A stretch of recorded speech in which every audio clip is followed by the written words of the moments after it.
সামনেই আমাদের SSC GD MTS এর পরীক্ষা এবং রেলের পরীক্ষাও পরপর রয়েছে। চলো আজকে আমরা জিওগ্রাফি থেকে কিছু হেড শর্ট প্রশ্ন করব, যে প্রশ্নগুলো আপকামিং এক্সামে তোমার কাছে আসতে পারে। চলো আমরা কুইক রিভিশন করব। একটা ম্যারাথনের মধ্যে আজকে 50 থেকে 60টা প্রশ্ন করব।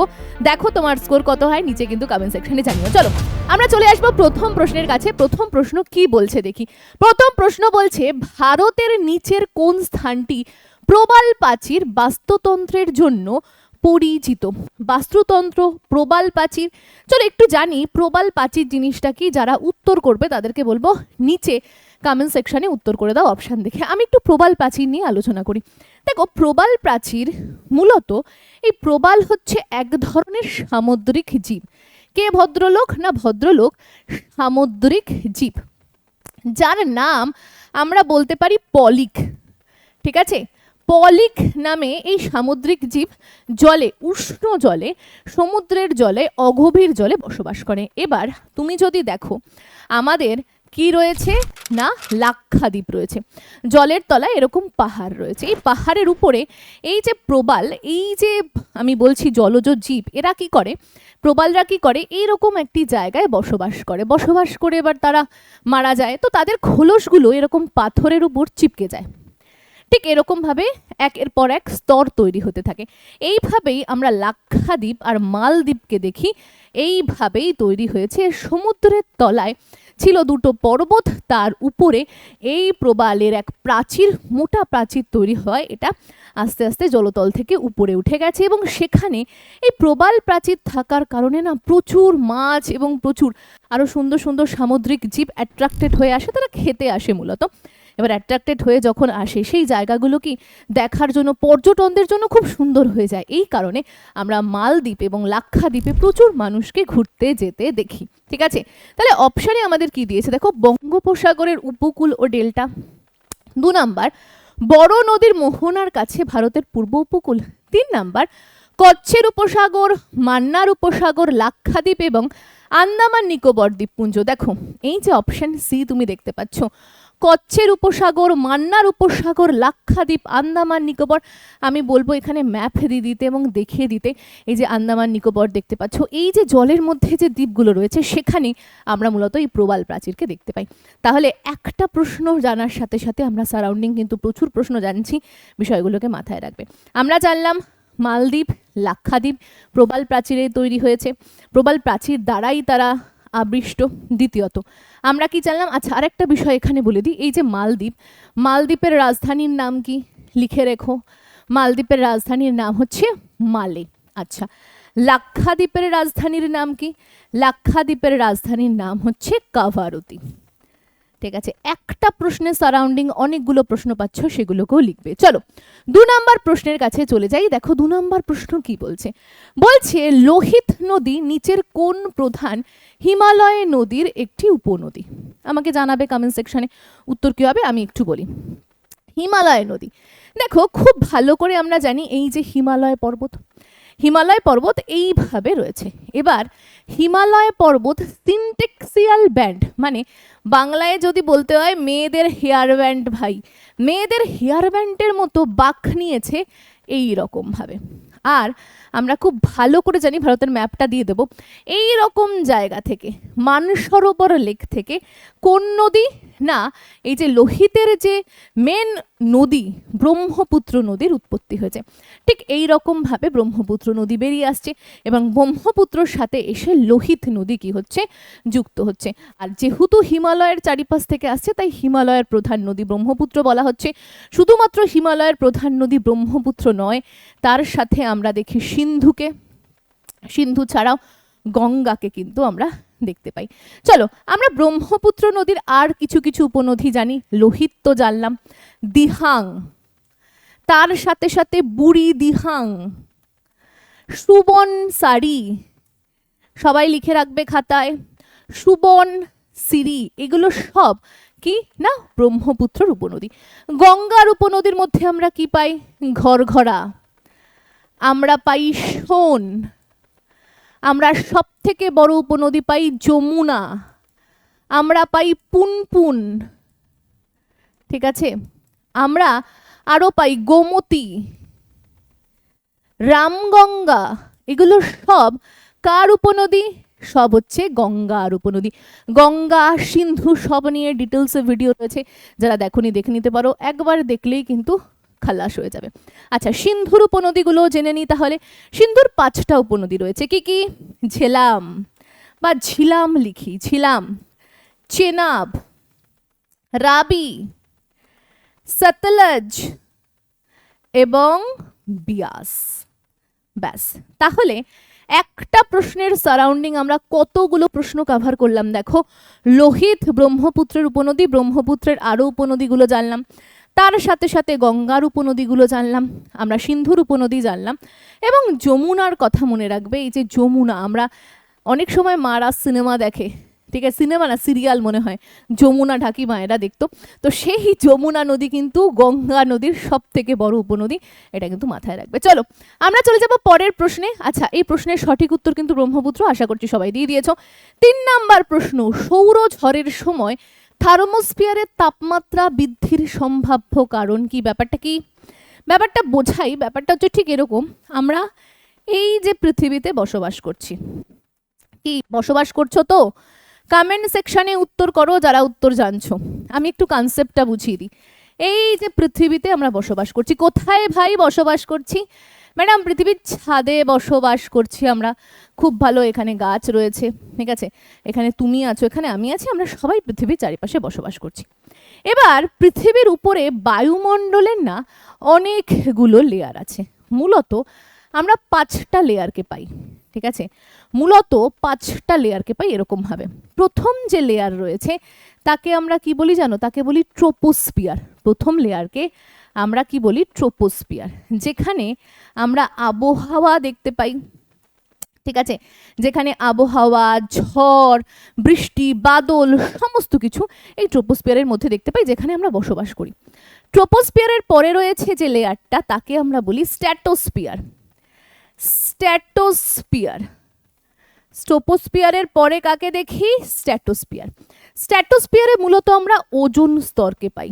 ওজোন স্তর, যে আমাদেরকে সূর্যের অতিবেগুনি রশ্মি, মানে সূর্য থেকে আসা অতিবেগুনি রশ্মি, যেটা তোমার ত্বকে ক্যান্সার ঘটাতে সাহায্য করে, তাকে রোধ করে, এখানে আমরা ওজোন স্তর পাই। ওজোন স্তর কিভাবে গঠিত হয় O3 আমি আমার ক্লাসে ডিটেলসে বুঝিয়েছি। আচ্ছা, এরপরে স্ট্র্যাটোস্ফিয়ারের পরে আরেকটা স্তর রয়েছে, ট্রোপোস্ফিয়ারের পর স্ট্র্যাটোস্ফিয়ার, স্ট্র্যাটোস্ফিয়ারের পরে যে স্তরটা রয়েছে তাকে বলা হয় মেসোস্ফিয়ার। মেসোস্ফিয়ারে যখন আমরা আসবো, মেসোস্ফিয়ারে দেখব উল্কাপিণ্ড। উল্কাপিণ্ড মানে এই যে বিভিন্ন গ্রহগুলোকে পাই আমরা, বুধ, শুক্র, পৃথিবী, মঙ্গল।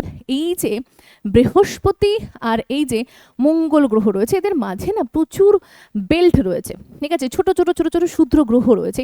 এই ক্ষুদ্র গ্রহগুলো পৃথিবীর আকর্ষণে তারা পৃথিবীর দিকে ধেয়ে আসে, এবং প্রচুর এরকম ধরনের উল্কা ভারতের দিকে ধেয়ে আসে। এই সেই সমস্ত জ্বলন্ত উল্কাপিণ্ডগুলোকে মেসোস্ফিয়ার ধ্বংস করে। মেসোস্ফিয়ারের পরের স্তর যেটা রয়েছে সেটা হচ্ছে 4 নাম্বার স্তর। মেসোস্ফিয়ারের পরে কে রয়েছে? আমরা বলবো থার্মোস্ফিয়ার। থার্মোস্ফিয়ার, বা একে থার্মোস্ফিয়ার না বলে আমি আয়নোস্ফিয়ারও বলতে পারি। আয়নোস্ফিয়ার। কেন একে আয়নোস্ফিয়ার বলছি?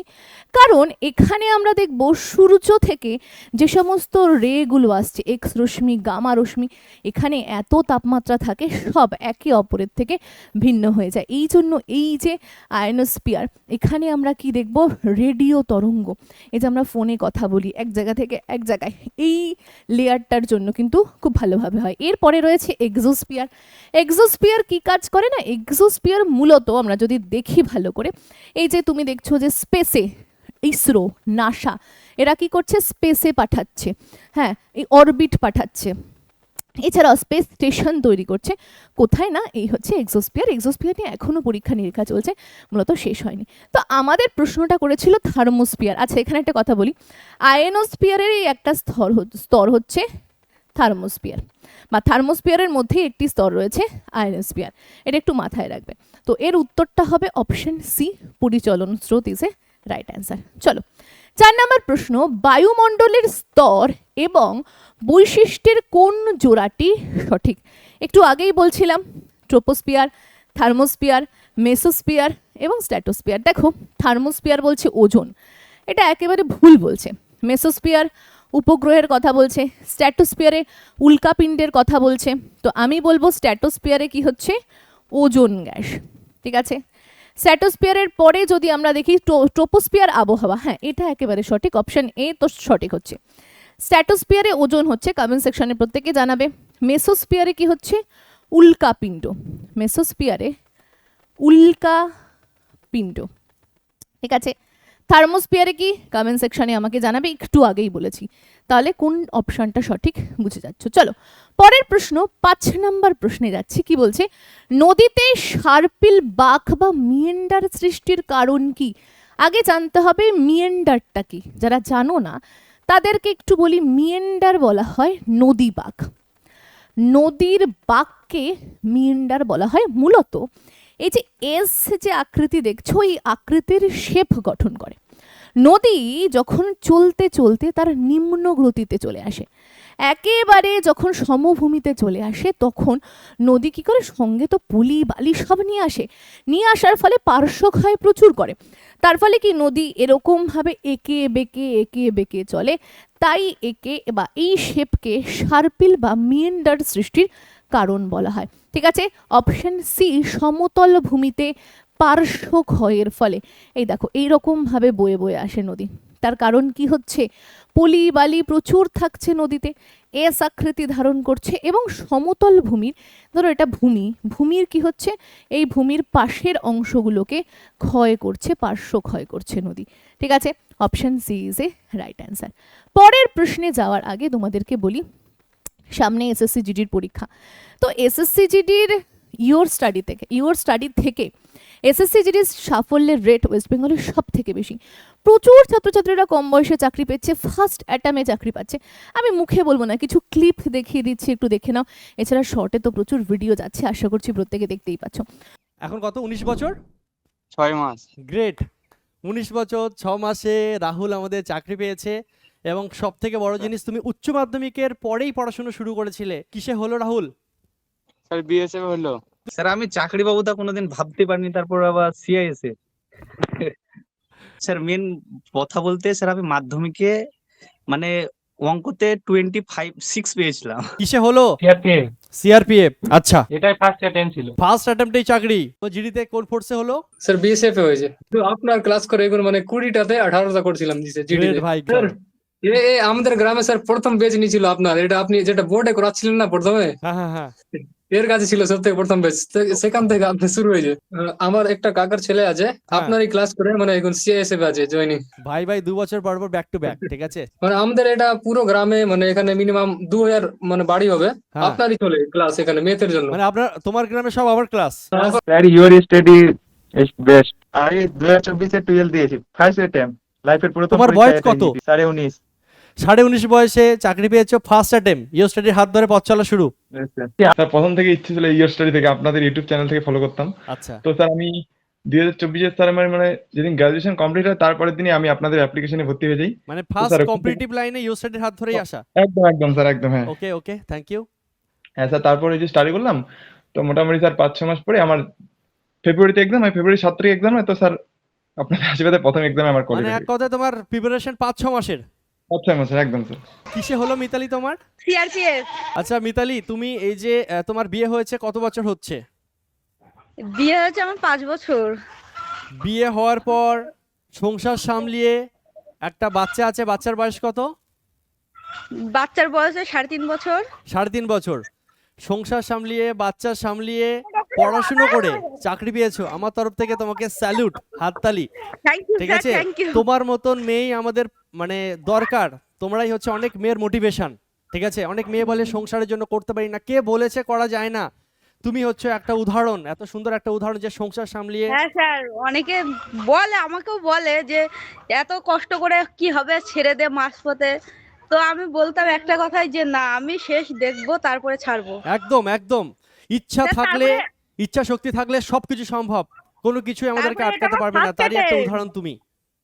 স্যার এটা আমার ফার্স্ট অ্যাটেম্প তাও। গ্রেট, দারুণ। তো তুমিও যদি এই ভাই বোনেদের মতো অল্প বয়সে চাকরি পেতে চাও তাহলে শুধুমাত্র এসএসসি জিডি না, এসএসসি এমটিএস হোক, বাদ বাকি রেলের এক্সাম হোক, পুলিশের এক্সাম হোক, যে কোনো এক্সামে যদি সফল হতে চাও ভাই বাড়ি বসে এখন থেকে পড়াশোনা শুরু করো তোমার মোবাইল ফোনের থ্রু। দেখো আমাদের 02 Pro 6.0 ব্যাচ লঞ্চ হয়ে গেছে ভাই, প্রচুর ছাত্রছাত্রী পড়াশোনা শুরু করে দিয়েছে। তুমি যদি এখনো শুরু না করো ভাই পিছিয়ে পড়বে। এবছরে রেলে 1 লাখের উপর ভ্যাকান্সি, এসএসসিতে 1 লাখের উপর ভ্যাকান্সি, ভাই 26-এ চাকরি নিতে হবে, ভোট রয়েছে। তো এখন থেকে পড়াশোনা শুরু না করলে শুধু ভ্যাকান্সি শুনে যাবে, ফর্ম ফিল আপই করে যাবে, চাকরি পাবে না। চাকরি পাওয়ার জন্য কি করতে হবে? পড়তে হবে। কোথায় পড়বে? ইওর স্টাডিতে। ইওর স্টাডি অ্যাপ ডাউনলোড করো, ফোনের গেম যেমন অ্যাপ ডাউনলোড করো, প্লে স্টোর থেকে ইওর স্টাডি অ্যাপ ডাউনলোড করো, অ্যাপের লিঙ্ক আমি ডেসক্রিপশনে দিয়ে দিচ্ছি, ডাউনলোড করে নাও।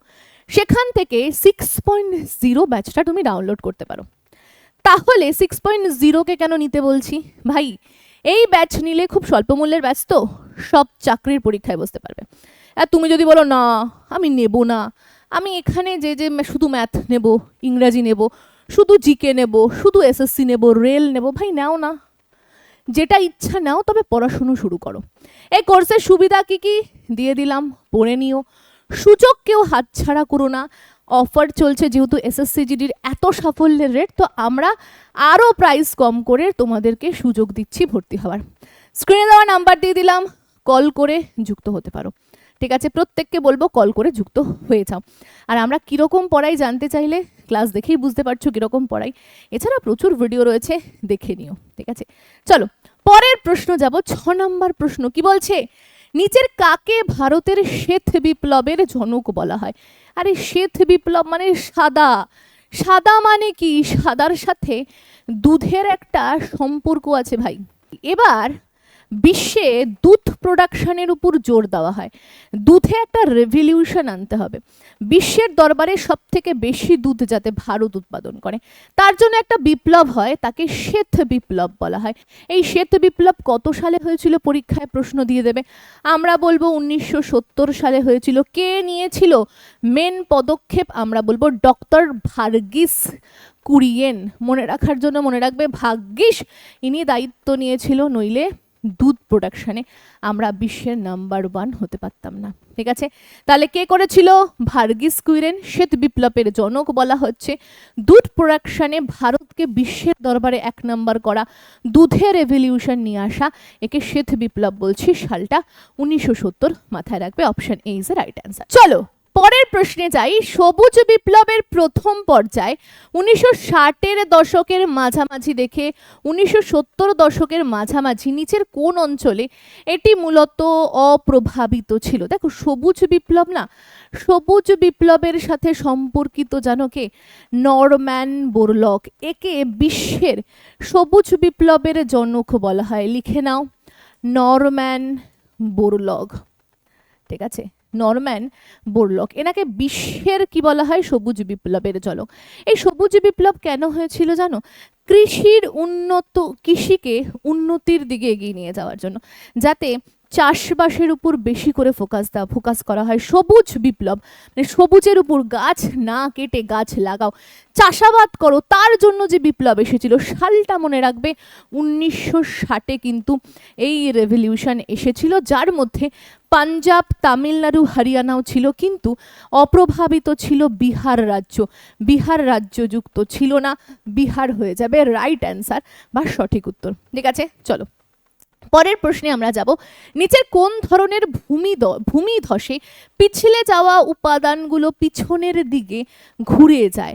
আমার মনে হয় এই অপশনগুলো দেখে রক স্লাইড, রক ফল, স্মল ডেভি ফল, আমি মনে হয় HW দিই। উত্তরটা আমাকে কমেন্ট সেকশনে করে জানাও, নিজেরা পারবে উত্তরটা করতে। চলো পরের প্রশ্ন, দারুণ একটা প্রশ্ন। 9 নম্বর প্রশ্ন বলছে দক্ষিণ পশ্চিম মৌসুমী বায়ুর সময়। দক্ষিণ পশ্চিম মৌসুমী বায়ু, আমি একটা স্লাইড নিই, চলো আমরা দেখে নেব এই জিনিসটাকে খুব ভালোভাবে। এই দেখো, এই হচ্ছে আমাদের ভারতের নিচ পোর্শন। ঠিক আছে, দক্ষিণ পশ্চিম বলেছে, এটা হচ্ছে ভারতের পশ্চিম দিক, এটা হচ্ছে দক্ষিণ দিক, ভালো করে বুঝবে। এদিকে কি রয়েছে? আরব সাগর বা আরবিয়ান সি। এদিকে কে রয়েছে? বে অফ বেঙ্গল বা বঙ্গোপসাগর, আমি পুরো লিখছি না। এই জায়গায় কে রয়েছে? ভারত মহাসাগর রয়েছে। ভালো করে বুঝবে। এবার গরমকালে যেটা হয়, গরমকালে কি হচ্ছে? এই আরব সাগর, ভারত মহাসাগর, বঙ্গোপসাগরে জল কি হচ্ছে? জল উত্তপ্ত হয়ে বাষ্পীভূত হচ্ছে। এবার এই দক্ষিণ পশ্চিম মৌসুমী বায়ু সর্বপ্রথম এসে ১ জুন হিট করছে কোথায়? কেরলে। এবার ১ জুন থেকে জুলাইয়ের ১৫ তারিখের মধ্যে, জুলাইয়ের ১৫ তারিখের মধ্যে আমরা দেখব পুরোপুরিভাবে ভারতে মৌসুমী বায়ু ছড়িয়ে পড়ছে। পুরোপুরি কি হচ্ছে? মৌসুমী বায়ু ছড়িয়ে পড়ছে এবং বর্ষার আগমন শুরু হয়ে যাচ্ছে। কি বলেছে? দক্ষিণ পশ্চিম মৌসুমী বায়ু তামিলনাড়ুর উপকূলে কেন শুষ্ক থাকে? তামিলনাড়ুর উপকূল, তামিলনাড়ু কোন জায়গাটা? এই নিচের দিক পোর্শনটা, অন্ধ্রপ্রদেশ, তামিলনাড়ু সব পরপর রয়েছে। এই জায়গাগুলো শুষ্ক কেন থাকে? দেখো, শুষ্ক থাকায় আমাদের অপশন কি দিয়েছে দেখো, শীতকালে অতিরিক্ত ক্রান্তীয় ঘূর্ণিঝড়ের উপস্থিতির কারণে। একেবারে ভুল। বলছে এটি আরব সাগর থেকে উৎপন্ন ক্রান্তীয় ঘূর্ণিঝড় থেকে অধিকাংশ বৃষ্টিপাত হয়। ভুল। এটি দক্ষিণ পশ্চিম মৌসুমী বায়ু বঙ্গোপসাগর সমান্তরালে অবস্থিত। একেবারে সঠিক। সমান্তরাল মানে এই দেখো, এই যে বঙ্গোপসাগর তার একেবারে সমান্তরাল, সমান সমানভাবে অবস্থিত হওয়ায় আমরা দেখব যে যখন এখান থেকে গিয়ে এদিকে আসছে তখন কেরল, তামিলনাড়ু, অন্ধ্রপ্রদেশ এই জায়গা জুড়ে বৃষ্টি হচ্ছে। তাই অঞ্চলগুলো অতটাও গরম থাকে না। ঠিক আছে, তাহলে আমাদের যে অপশন সি এটা কিন্তু সঠিক হয়ে যাবে। অপশন ডিও কিন্তু সঠিক নয়। চলো আমরা চলে যাব 10 নম্বর প্রশ্ন। কি বলছে?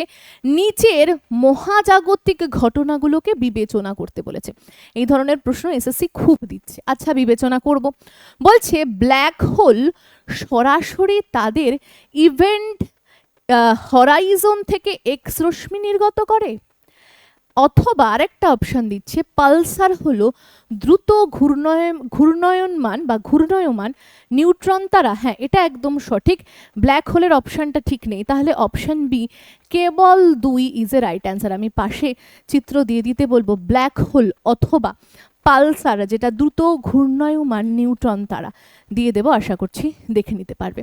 পরের প্রশ্ন কি বলছে দেখো, জনসংখ্যার ঘনত্ব বলতে কি বোঝো? জনসংখ্যা আমরা জানি প্রতি 10 বছর অন্তর অন্তর জনগণনা হয়। লাস্ট কবে জনগণনা হয়েছে? 2011-তে। তাহলে 10 বছর পর যদি হয়, 2021-এ হওয়ার কথা ছিল, কিন্তু কোভিডের কারণে 2021-এ হয়নি, এখন 2026 চলে এসছে। এখনও সেইভাবে ডিজিটালি তো হয়নি, হলে পরে আসতো, কিন্তু পরীক্ষায় এখনো 2011-রই ডাটা আমাদের কাছে জানতে চায়। আচ্ছা, আমাকে জানাবে তো সব থেকে বেশি ঘনত্বযুক্ত 2011-র ডাটা অনুযায়ী সব থেকে ঘনত্বযুক্ত জেলার নাম। ঠিক আছে, শিক্ষার হার সব থেকে বেশি কোন রাজ্যে?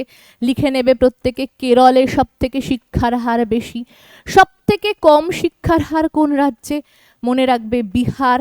জনসংখ্যার দিক থেকে সব থেকে কোন রাজ্য নাম্বার 1-এ রয়েছে? জনসংখ্যার দিক থেকে কোন রাজ্য সব থেকে নিচে রয়েছে? একটু আমাকে জানাবে। আর যদি এই সেন্সাস নিয়ে ক্লাস দেখতে চাও, ডিটেলসে ভিডিও চাও, কমেন্ট সেকশনে জানিও, অবশ্যই কিন্তু ভিডিও চলে আসবে। আচ্ছা, কি বলছে? জনসংখ্যার ঘনত্ব বলছে প্রতি পরিবারের জনসংখ্যাকে বোঝায়? একেবারে না। প্রতি বর্গ কিলোমিটারে কতজন লোক বসবাস করে? ঘনত্ব মানে ডেনসিটি। ডেনসিটি মানে একজনের সাথে একজন লাগোয়া কে কত কাছাকাছি বসবাস করছে, তাকে ঘনত্ব বলা হয়। তাহলে কেবল অপশন বি, অপশন 2 এটা হচ্ছে সঠিক উত্তর। চলো পরের প্রশ্নে যাই। নিচের কোন জোড়াটি মন্দিরের ছাদের আকৃতির সাথে সঠিক মিল রয়েছে? ভাই, এই প্রশ্নটা আমার মনে হয় কিছু কিছু প্রশ্ন এসএসসি বা রেল এরকম করে দেয় যেটা আমার মনে হয় না জিওগ্রাফির মধ্যে পড়ে। এই প্রশ্নের উত্তরটা নিজে করো, অথবা আমিও করে দিতে পারি। ঠিক আছে, চলো আমিই করে দিই। এখানে বলছে ল্যাটিনা, আয়তকার গাড়ির আকৃতি। আচ্ছা, মন্দিরের ছাদ গাড়ির আকৃতির কেন হবে? এটি বিন্দু পর্যন্ত ওঠা স্ল্যাব, সোজা ঢাল। হ্যাঁ, এরকম সোজা ঢাল তো মন্দিরের থাকে। অপশন পরেরটা দেখি, উঁচু ভেতরের দিকে তীব্র বাঁকানো। না, এটাও না। ল্যাটিনা ধাপযুক্ত ছাদসহ উঁচু চওড়া না, অপশন বিটাই আমার সঠিক মনে হচ্ছে। তোমরা নিজেরাও আমাকে কমেন্ট সেকশনে জানাবে উত্তর কি হচ্ছে। চলো পরের প্রশ্ন, 13 নম্বর প্রশ্ন, নিচের কোনটি সাধারণ আবহাওয়ার উপাদান হিসাবে বিবেচিত হয় না? আবহাওয়ার উপাদান, অপশন দেখো, তাপমাত্রা তো আবহাওয়ার একটা উপাদান, আর্দ্রতাও উপাদান, বায়ু উপাদান, কিন্তু মাটির পিএইচ ভ্যালু কিন্তু কখনোই আবহাওয়ার উপাদান হতে পারে না। তাহলে সঠিক উত্তর কি? মাটির পিএইচ হয়ে যাবে সঠিক উত্তর। ঠিক আছে, খুব সহজ প্রশ্ন ছিল দুই একটা। চলো 14 নম্বর প্রশ্ন, বর্তমানে কোন গ্রহের উপগ্রহের সংখ্যা সব থেকে বেশি? উপগ্রহ, আচ্ছা একটা কৃত্রিম উপগ্রহের নাম কি? একটা কৃত্রিম উপগ্রহ সব থেকে বড় হচ্ছে চাঁদ। চাঁদ কৃত্রিম উপগ্রহ না, প্রাকৃতিক উপগ্রহ। আচ্ছা চাঁদ হচ্ছে আমাদের প্রাকৃতিক উপগ্রহ, চাঁদ হচ্ছে প্রাকৃতিক উপগ্রহ, যেটা সব থেকে বড় বলে মনে করি। তবে এই যে শনি মহারাজকে তুমি দেখছো না, শনির উপগ্রহের সংখ্যা সব থেকে বেশি, যেটা এখনো অবধি 2026-এর ডাটা অনুযায়ী 274টা উপগ্রহ রয়েছে। কতগুলো না, 274টা কি রয়েছে? উপগ্রহ রয়েছে। ঠিক আছে, বৃহস্পতি, ইউরেনাস, নেপচুন। কমেন্ট সেকশনে জানাবে এদের উপগ্রহের সংখ্যা কয়টি, কমেন্ট সেকশনে আমাকে কিন্তু জানাবে। চলো আমরা চলে যাব 15 নম্বর প্রশ্ন, ভারতের নীল বিপ্লবের মূল উদ্দেশ্যের কারণ কি? নীল মানে বুঝেছো ব্লু, পানি। আজ ব্লু হে পানি পানি পানি। আচ্ছা নীল মানে কি? নীল মানে জল, জলে কি থাকে? মাছ থাকে। তো মাছের যে রেভলিউশন, মাছের যে উন্নতি, মাছ প্রোডাকশনে যে বৃদ্ধি, আধুনিকতা, তাকে আমরা নীল বিপ্লবের সাথে যুক্ত হতে দেখব। মাছে রেভলিউশন আনতে হবে, মাছে জলজ প্রাণীকে আরও বাঁচাতে হবে। তো মাছ উৎপাদন বৃদ্ধির ক্ষেত্রে খুব গুরুত্বপূর্ণ। এই বিপ্লবের জনক কাকে বলা হয় জানো? ডক্টর হরিলাল চৌধুরীকে, লিখে রাখো প্রত্যেকে, ডক্টর হরিলাল চৌধুরীকে ভারতের নীল বিপ্লবের জনক বলা হয়। সালটা কত কমেন্ট সেকশনে লিখবে। শুধুমাত্র যে জলজ প্রাণীকে বাঁচানো বা মাছের রেভলিউশন আনা তা না, মাছের ক্ষেত্রে আয় বৃদ্ধিও কিন্তু নীল বিপ্লবের সঙ্গে যুক্ত রয়েছে। Option B is right answer. দেখো আমরা 15টা প্রশ্ন করলাম ঠিক, কিন্তু তুমি যদি হিসাব করে দেখো সব মিলিয়ে তোমার ইতিমধ্যে 35-এর উপরে প্রশ্ন হয়ে গেছে, যারা যারা নোট করছো। ঠিক আছে, ভালো করে দেখো, প্রত্যেকটা প্রশ্নের সারাউন্ডিং কিন্তু প্রচুর প্রশ্ন তোমার আয়ত্তে থাকছে, এবং এই প্রশ্নগুলো এসএসসি, রেল এবং রাজ্যের যে কোনো পরীক্ষায় কাজে লাগবে। আমাকে কমেন্ট সেকশনে জানাবে ক্লাস কেমন লাগছে আর কী ধরনের ক্লাসেস চাইছো। আমি এসএসসি যে প্যাটার্নে প্রশ্ন করছে, এডিকিউটি যে প্যাটার্নে প্রশ্ন করছে, সেই নিয়ে কিন্তু ভিডিও দিচ্ছি। যেমন বুকস এবং অথর নতুন নতুন যে জায়গা থেকে প্রশ্ন দিচ্ছে, কারেন্ট ইভেন্টগুলো নিয়ে আসছে, সেগুলো প্রকল্প, সরকারের কোন প্রকল্প থেকে প্রশ্ন দিচ্ছে সেগুলো অ্যাড অন করছি, সেগুলো নতুন নতুন কন্টেন্ট নিয়ে আসছি। খালি তোমাদের একটা কাজ হবে, করে যাওয়া, পড়ে যাওয়া। আর কি ধরনের কন্টেন্ট চাইছো নিচে কমেন্ট সেকশনে জানাবে। ইসরো নিয়ে ভিডিও করা হয়ে গেছে, ইসরোর বিভিন্ন প্রকল্প থেকেও কিন্তু প্রশ্ন আসছে, এডিকিউটি নতুন প্রশ্ন করছে। তো এই জায়গাগুলো কিন্তু ভালো করে যেতে হবে, নইলে কিন্তু নাম্বার সবাই হাতছাড়া করবে। ভালো করে মাথায় রাখবে, সব ভিডিও চলে গেছে, পরপর দিয়ে দেবো, যারা দেখোনি অবশ্যই দেখে নিও। চলো বলছি 16 নম্বর প্রশ্ন, ভার্গিস কুইরেন সম্পর্কে নিচের কোন বক্তব্যটি সঠিক? এই ভার্গিস কুইরেনকে আমরা আগেও পেয়েছি, কার মনে আছে? আমরা দুধ বা শ্বেত বিপ্লবের জনক হিসেবে এই ভার্গিস কুইরেনকে পেয়েছি। অপশানে দেখো, অপশন সি, অপশন বি কি বলছে? বলছে তিনি ডেয়ারি ফার্মিং পরিবর্তনের জন্য অপারেশন ফ্লাড, হ্যাঁ তিনিই অপারেশন ফ্লাড করেছিল। অপশন সিতে একটু দেখো, তিনি আমুলের দুগ্ধ পাস্তুরাইজেশন পদ্ধতি, না, প্রত্যেকটাই কিন্তু দুধের সাথে কানেক্টেড করেছে, কিন্তু দুধের সাথে কানেক্ট করাই কিন্তু সঠিক উত্তর হবে না। মনে রাখবে অপারেশন ফ্লাড ভার্গিস কুইরেনের সাথে সম্পর্কিত। সালটা কত? 1970। দুধ প্রোডাকশন বাড়ানোর জন্য বিশ্বের দরবারে ভারতকে 1 নম্বর পজিশন এনে দেওয়ার পিছনে ভার্গিস কুইরেনের অবদান অনস্বীকার্য। চলো পরের প্রশ্ন, 17 নম্বর প্রশ্ন কি বলছে? পারমাকালচার শব্দটি কোন বা কিসের সাথে সম্পর্কিত? দেখো, পারমাকালচার মূলত কৃষি, শুধুমাত্র কৃষি না, কৃষির সাথে বাস্তুতন্ত্র এর বিকাশ এর সাথে মূলত সম্পর্কিত। আমরা অপশানে, এই যে অপশন ডি, তুমি কৃষি দেখতে পাচ্ছ, বাস্তুতন্ত্র দেখতে পাচ্ছ, এটা সম্পূর্ণটাই কালচারের সাথে যুক্ত। পরের প্রশ্ন, 18 নম্বর প্রশ্ন কি বলছে, যদি একটি উপগ্রহ 24 ঘন্টার মধ্যে পৃথিবীকে প্রদক্ষিণ করে তবে কি ঘটবে? কমেন্ট সেকশনে জানাও। HW দেওয়া থাকলো, উত্তর করে নিজেরা জানাবে কি হবে। খুব সহজ উত্তর, নিজেরা করো। চলো পরেরটা, ভারত মহাসাগরের কোন দ্বীপ রাষ্ট্রটি আয়তনে সব থেকে ছোট কোনটা? আচ্ছা, আমি একটু দিয়ে দেব পাশে, ঠিক আছে, তাও আমি একটু এখানে এঁকে দিই। এই যে আমাদের ভারতের জায়গা, এখানে কে রয়েছে? শ্রীলঙ্কা। এই জায়গাটায় কে রয়েছে? আন্দামান নিকোবর দ্বীপপুঞ্জ। আন্দামান নিকোবর দ্বীপপুঞ্জের পরে এখানে রয়েছে হচ্ছে লাক্ষাদ্বীপ, যার মধ্যে ছোট ছোট ছোট ছোট প্রচুর দ্বীপ রয়েছে। লাক্ষাদ্বীপের ঠিক পাশেই রয়েছে মলদ্বীপ, ঠিক আছে। আর এই ভারত মহাসাগরের একদম নিচে আমরা যদি মাদাগাস্কার দেখি বা আফ্রিকাকে দেখি, সেখানে আমরা সাসেলস এবং মরিশাসকে দেখতে পারবো। এগুলো সবগুলোই কিন্তু জলের মধ্যে আরব সাগর, বঙ্গোপসাগর, আমি লিখে দিচ্ছি। এদিকে হচ্ছে আরবিয়ান সি, এদিকে হচ্ছে বে অফ বেঙ্গল, বঙ্গোপসাগর, এদিকে হচ্ছে ভারত মহাসাগর। তো ভারত মহাসাগরে আমরা সাসেলস এবং মরিশাসকে দেখব।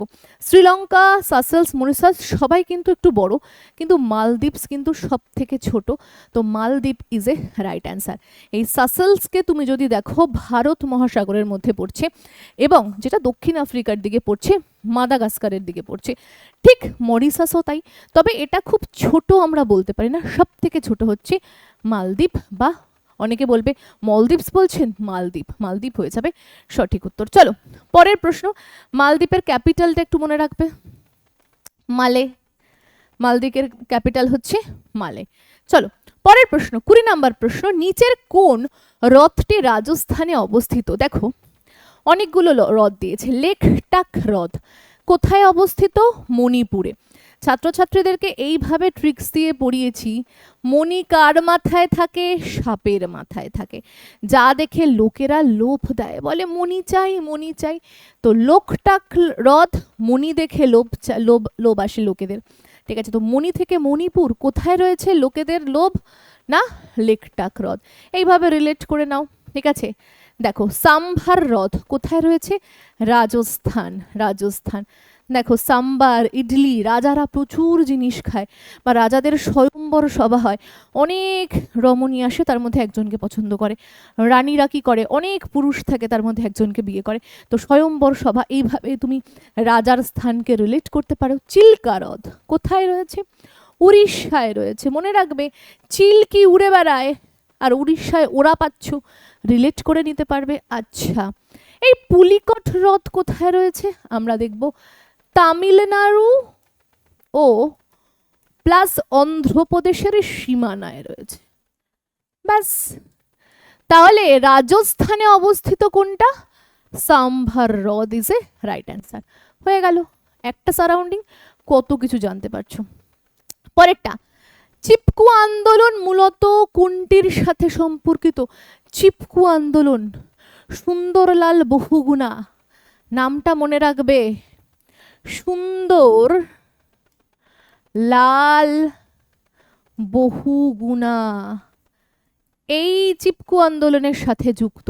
চিপকু মানে চিপকে থাকা। কার সাথে চিপকে থাকবো? গাছের সাথে, গাছকে জড়িয়ে থাকবো। আমি স্ক্রিনে ছবি দিয়ে দিচ্ছি, দেখে নিও। চিপকু আন্দোলন মূলত বন সংস্কার বা এই যে বন বাঁচাও, গাছ বাঁচাওয়ের সাথে যুক্ত। আচ্ছা, এখানে সালটা একটু মনে রাখতে হবে। 1973 সালে এই আন্দোলনটা হয়েছিল। কোথায় হয়েছিল?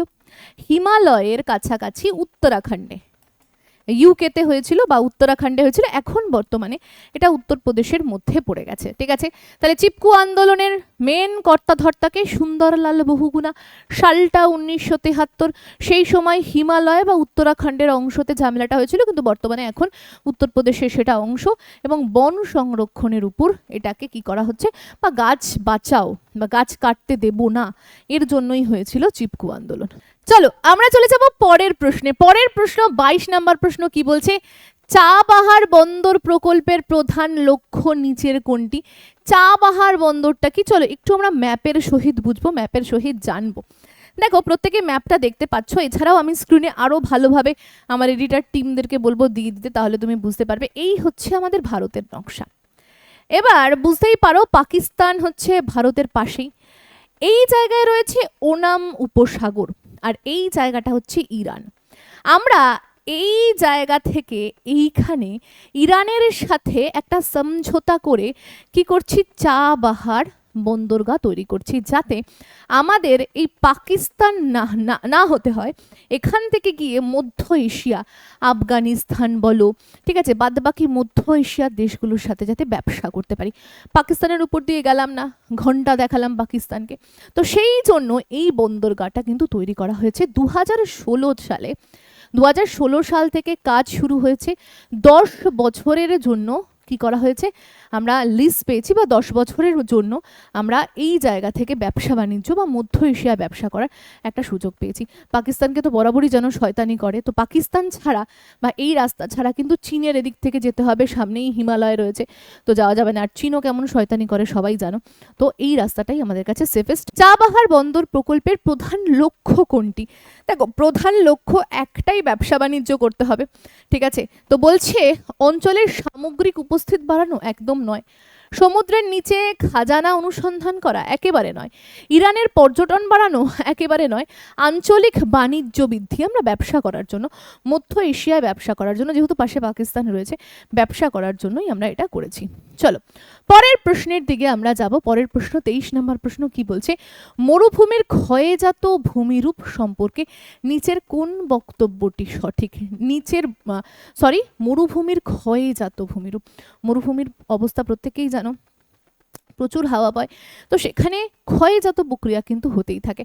কি হবে উত্তর? অপশন এ বলেছে মাশরুম রক জল ক্ষয়ের মাধ্যমে গঠিত হয়। দেখো যারা জানোই না মরুভূমির ক্ষয়জাত প্রক্রিয়া কি, তারা উত্তরটা করতে পারবে না, যারা জানো শুধুমাত্র তারাই করতে পারবে। দেখো অপশন এটা হবে না, একেবারে ভুল। অপশন 2 বলছে টেবিল রকের উপরের অংশ চওড়া, না না না একদম না, অপশন 2ও হবে না। অপশন 3 পেডেস্টাল রক হলো বায়ুর অবঘর্ষ ও অপসারণের ফলে সৃষ্টি, হ্যাঁ option C is right answer. এবার মরুভূমির ক্ষয়জাত প্রক্রিয়া যদি পুরো জানতে হয় পুরো পড়াতে হবে, নইলে বোঝানো সম্ভব নয়। চাইলে ক্লাস কমেন্ট সেকশনে জানাও, অবশ্যই ভিডিও চলে আসবে। চলো পরের প্রশ্ন, ভারতের রামসর সাইট সম্পর্কে নিচের তথ্যগুলো বিবেচনা করো। রামসর সাইট কি? দেখো রামসর হচ্ছে এমন একটি সাইট যেখানে ভারতের যে জলাভূমিগুলো রয়েছে তাদেরকে সংরক্ষণ করে রাখা, ঠিক আছে। তো রামসরে এই সম্মেলনটি হয়েছিল, তাই এই সম্মেলনের থেকেই এর নাম হয়েছে রামসর সাইট। মনে রাখবে 1971 সালের ইরানের একটি জায়গা রামসরে এই সম্মেলন হয়েছিল, তাই এই সম্মেলনের নাম অনুসারেই রামসর সাইট বলি, যেখানে জলাভূমি সংরক্ষণ আমরা করি। এখানে অপশন তোমরা দেখতে পাচ্ছ, উত্তর কি হবে আমাকে কমেন্ট সেকশনে জানাও, উত্তর কি হবে। চলো উত্তর কি হবে কমেন্ট সেকশনে যারা দেখছো তারা জানাও। বলছে দক্ষিণ এশিয়ার মধ্যে ভারতের সবচেয়ে বেশি রামসর সাইট রয়েছে। আচ্ছা ভারতে কিন্তু এখনো অবধি 96 রামসর সাইট রয়েছে। কেবল নামজাও বিশ্বের একমাত্র ভাসমান, একদম কেবল নামজাও, option 2 is the right answer, একেবারে option 2 is the right answer. আচ্ছা আচ্ছা অপশন 2, এখানে অপশন 3, আচ্ছা অপশন এ এবং 2, দক্ষিণ এশিয়ার মধ্যে ভারতেই সবচেয়ে বড় রামসর সাইট রয়েছে, একদম একদম দুটো, অপশন এ এবং B is the right answer, ঠিক আছে। তো রামসর সাইট ভারতে 96 রয়েছে, কেবল নামজাও যেটা হচ্ছে ভাসমান বেশি থাকে, আমি ছবি দিয়ে দেবো তোমরা দেখে নিতে পারো, ভেরি ভেরি ভেরি ইম্পর্টেন্ট। এখান থেকে কিন্তু প্রচুর প্রশ্ন এসেছে। চলো পরের প্রশ্নের দিকে আমরা যাব।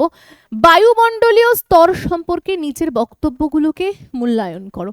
আমার মনে হয় এটা আমি করিয়েছি, HW দিলাম, আমি কনসেপ্টই বুঝিয়ে দিয়েছি বায়ুমণ্ডলের স্তর সম্পর্কে, ট্রোপোস্ফিয়ার, স্ট্র্যাটোস্ফিয়ার, মেসোস্ফিয়ার, আয়নোস্ফিয়ার বা থার্মোস্ফিয়ার, এক্সোস্ফিয়ার সব বলে দিয়েছি, নিজেরা উত্তর করো।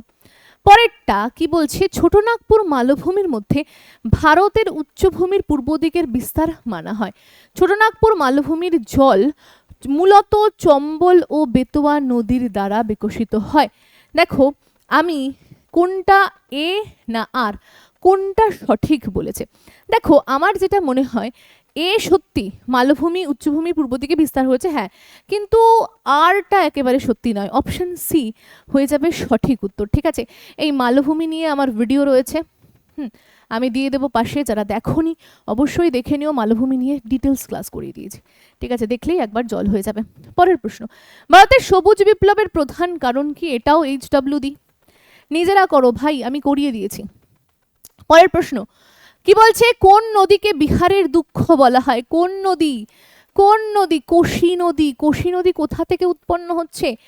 আমরা দেখব নেপালের, দুটো দেশের মধ্যে বইছে, নেপাল এবং ভারত। ঠিক আছে, দুটো দেশের মধ্যে থেকে বইছে। নেপালে সপ্তকোশি থেকে উৎপন্ন হচ্ছে, উৎপন্ন হয়ে বিহারে আসছে, বিহারে এসে গঙ্গার সাথে মিলিত হচ্ছে। আর এই নদীর এত বেগ যার জন্য বারবার দিক পরিবর্তন করে আর যার জন্য প্রচুর পরিমাণে বান নিয়ে আসে। Kosi is the right answer. ঠিক আছে, 29 নম্বর প্রশ্ন, পৃথিবীর বায়ুমণ্ডল আনুমানিক কত উচ্চতা পর্যন্ত বিস্তৃত?